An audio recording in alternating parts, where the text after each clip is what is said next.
Hello everyone, welcome back to my channel. তো আজকের ভিডিওতে আমি তোমাদেরকে কফি কোস্টার বানানো শেখাবো, যার জন্য আমি একটা ম্যাজিক রিং তৈরি করে নিচ্ছি। তো এই ম্যাজিক রিংটা তৈরি করার পরে I will make total 2 chain stitch.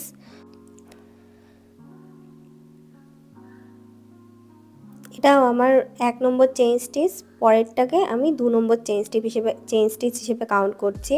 Now I will make total 7 half double crochet. এখানে আমি প্রথম চেইন স্টিচ যেই দুটো আমি নিলাম সেটাকেও একটা হাফ ডাবল ক্রোশে হিসেবে কাউন্ট করব। তো টোটাল হচ্ছে 8 হাফ ডাবল ক্রোশে।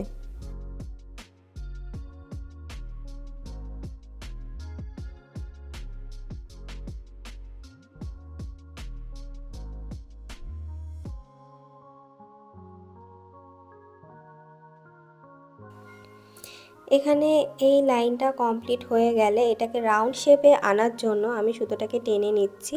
টেনে নিয়ে যে প্রথম স্টিচটা আছে সেটাকে আমি প্রথমে খুঁজে নেব। খুঁজে নিয়ে এখানে আমি একটা স্লিপ স্টিচ তৈরি করে নিচ্ছি। দেন I will make 2 chain stitch প্রথমের মতো।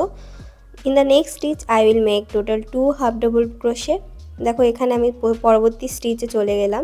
এখানে আমি একটা হাফ ডাবল ক্রোশে নিচ্ছি, দেন দুটো হাফ ডাবল ক্রোশে। এই রাউন্ড টুতে আমি পুরোটা যেই রাউন্ডটা আছে সেটার ওপরে দুটো করে হাফ ডাবল ক্রোশে নেব, মানে প্রত্যেকটা স্টিচে এখানে দুটো করে হাফ ডাবল ক্রোশে হবে। টোটাল এখানে হবে 16 হাফ ডাবল ক্রোশে ইনক্রিজ।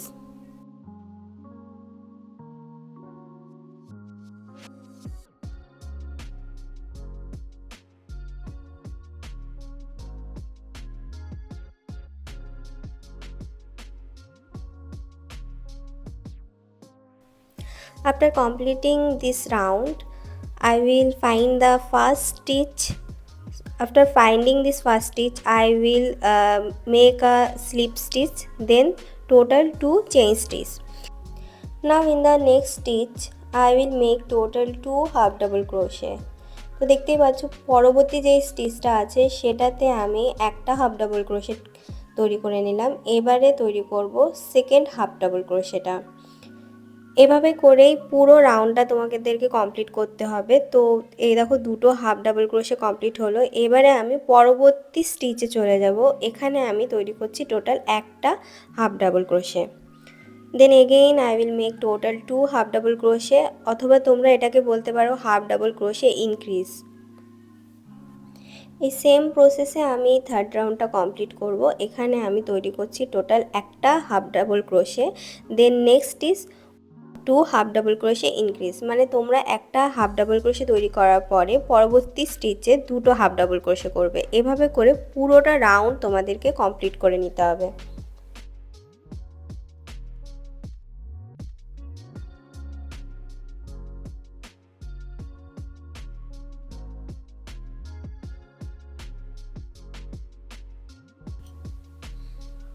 তো এই থার্ড রাউন্ড কমপ্লিট করার জন্য আমি আবার তৈরি করে নিচ্ছি একটা স্লিপ স্টিচ। এই রাউন্ডটা কমপ্লিট হলো। এবার ফোর্থ রাউন্ডে I will make total 2 chain stitch, then again I will make 2 half double crochet in the next stitch. তো এখানে আমি দুটো হাফ ডাবল ক্রোশে তৈরি করছি। Then in the next stitch I will make 1 half double crochet. Again in the next I will make 1 half double crochet, then 2 half double crochet in the same stitch. এখনও অনেকেই জিজ্ঞাসা করতে পারো যে আমি প্রথম দিকে একটা হাফ ডাবল ক্রোশে নেওয়ার পরে দুটো হাফ ডাবল ক্রোশে নিয়ে তারপরে কেন দুটো হাফ ডাবল ক্রোশে নিয়েছি।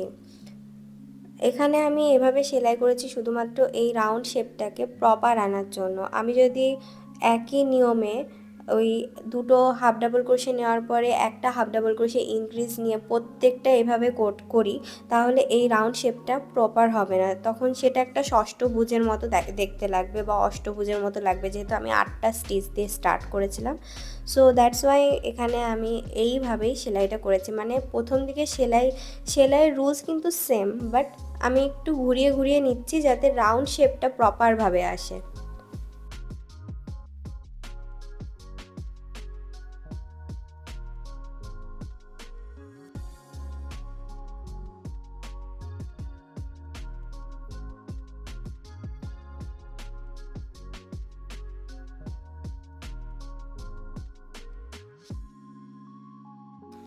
এবারে রাউন্ড 5এও আমি সেমভাবে দুটো চেইন স্টিচ নিয়ে নিচ্ছি, then 1 half double crochet in the next stitch. Second stitch I will make 1 half double crochet, দুটো হাফ ডাবল ক্রোশে হচ্ছে। আর নেক্সট স্টিচে এখানে আমি একটা হাফ ডাবল ক্রোশে ইনক্রিজ বানাচ্ছি, মানে প্রথমের চেইন স্টিচটাকে আমি একটা হাফ ডাবল ক্রোশে কাউন্ট করে নিয়ে পরে আরও দুটো হাফ ডাবল ক্রোশে তৈরি করেছি সিঙ্গেল সিঙ্গেল স্টিচে, দেন নেক্সট স্টিচে আমি একটা হাফ ডাবল ক্রোশে ইনক্রিজ নিয়েছি। এভাবে সেম প্রসেসে আমি এই 5 নম্বর রাউন্ডটা কমপ্লিট করে নেব।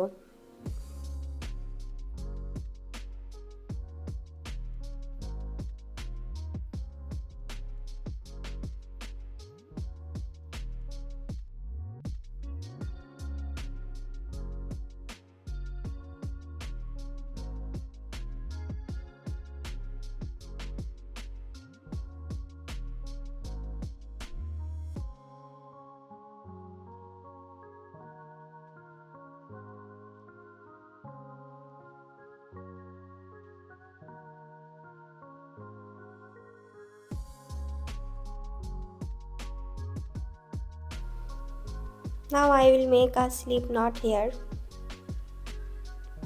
After completing slip knot, I will make total 2 chain stitch, 1 chain stitch, 2 chain stitch. Now in the next stitch I will make a half double crochet, then 2 half double crochet increase. এখানে আমি 4টে করে half double crochet নেব single single স্টিচে, দেন দুটো half double crochet নেব same স্টিচে, মানে 4টে half double ক্রোশের পরে একটা হাফ ডাবল ক্রোশে ইনক্রিজ হবে, যেটাকে আমি প্রথম দিকে একটু ডিভাইড করে নিয়েছি, মানে দুটো হাফ ডাবল ক্রোশে আমি নিয়েছি সিঙ্গেল সিঙ্গেল স্টিচে, আর তারপরে আমি হাফ ডাবল ক্রোশে ইনক্রিজ নিয়েছি। এরপর থেকে আমি যে রুলসটা বললাম ওপরেও লেখা আছে, হাফ ডাবল ক্রোশে নেব 4টে, তারপরে একটাতে হাফ ডাবল ক্রোশে ইনক্রিজ, সেটা আমি ফলো করছি। তো এভাবে করে আমি এই 5 নম্বর রাউন্ডটাও কমপ্লিট করে ফেলবো।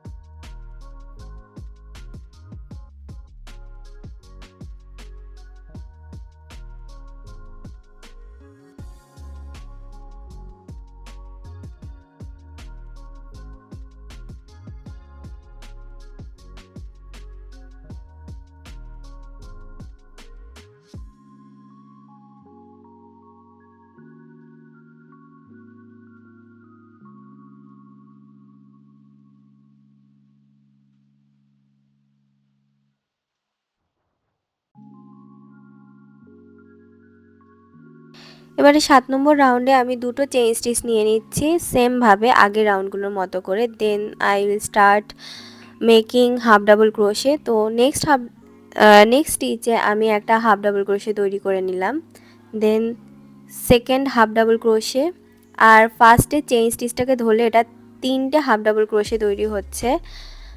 3টের পরে এবার নেক্সট স্টিচে আবার আমি আর একটা হাফ ডাবল ক্রোশে নিচ্ছি, তো টোটাল 4টে। এই 4 নম্বরটাতে আমি একটা ইনক্রিজ করে নিচ্ছি।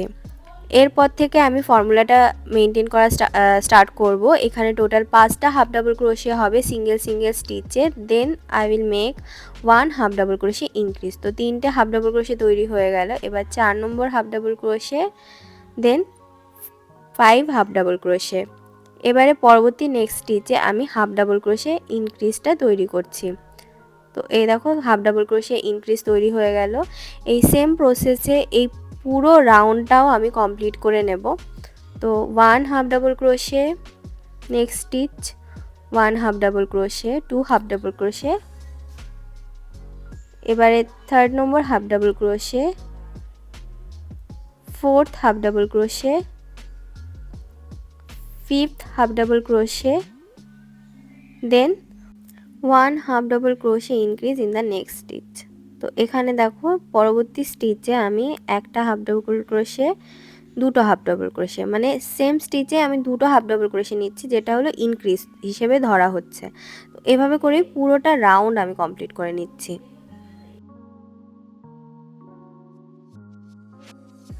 এবারে আমি প্রথম স্টিচটা খুঁজে নেব, খুঁজে নিয়ে এখানে একটা স্লিপ স্টিচ দিয়ে নেব, তাহলে আমার এই কোস্টারের যে রাউন্ড শেপটা হবে সেটা কমপ্লিট হয়ে যাচ্ছে। এবারে আমি সাইডের ডিজাইনটা তৈরি করব, যার জন্য আমি একটা স্লিপ নট তৈরি করে নিচ্ছি। তো এখানে আমার স্লিপ নট কমপ্লিট হওয়ার পরে আমি রাউন্ড যেই সারফেসটা তৈরি করেছিলাম কোস্টারটার জন্য সেটাকে নিয়ে নেব। সেটাকে নিয়ে স্লিপ নটটাকে এখানে আমি অ্যাটাচ করে নেব। দেখো এখানে আমি একটা চেইন স্টিচ দিয়ে নিচ্ছি। সো এটা তৈরি করার পরে নেক্সট স্টিচে আমি একটা সিঙ্গেল ক্রোশে নিচ্ছি, 1 single crochet, then 1 half double crochet. In the next stitch I will make 2 double crochet.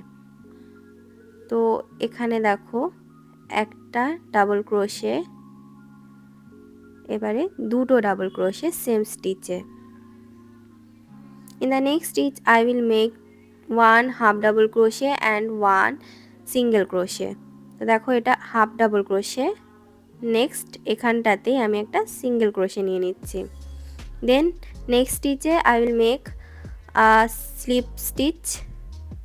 এটা একটা দেখো পাপড়ির মতো একটা শেপ আসছে, এই শেপটাকে আমি পুরো ওভারঅল রাউন্ড যে সারফেসটা আছে কোস্টারে যে রাউন্ড শেপটা বানিয়েছি সেটার উপরে তৈরি করব। দেখো নেক্সট স্টিচে এখানে আমি একটা সিঙ্গেল ক্রোশে নিচ্ছি, then 1 half double crochet in the same stitch,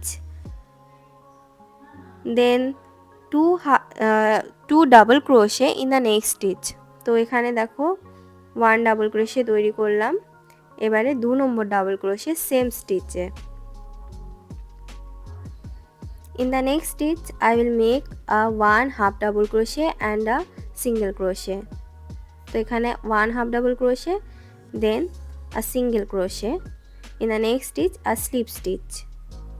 তো এখানে স্লিপ স্টিচ তৈরি হয়ে গেল। সেম ভাবে আবার আমি একটা সিঙ্গেল ক্রোশে নিচ্ছি, একটা হাফ ডাবল ক্রোশে নিচ্ছি same স্টিচে, then 2 double crochet in the same stitch, 1 double crochet, 2 double crochet. Then in the next stitch I will make a half double crochet, half double crochet and a single crochet. তো এভাবে করে পুরোটা round আমি তৈরি করে নেব।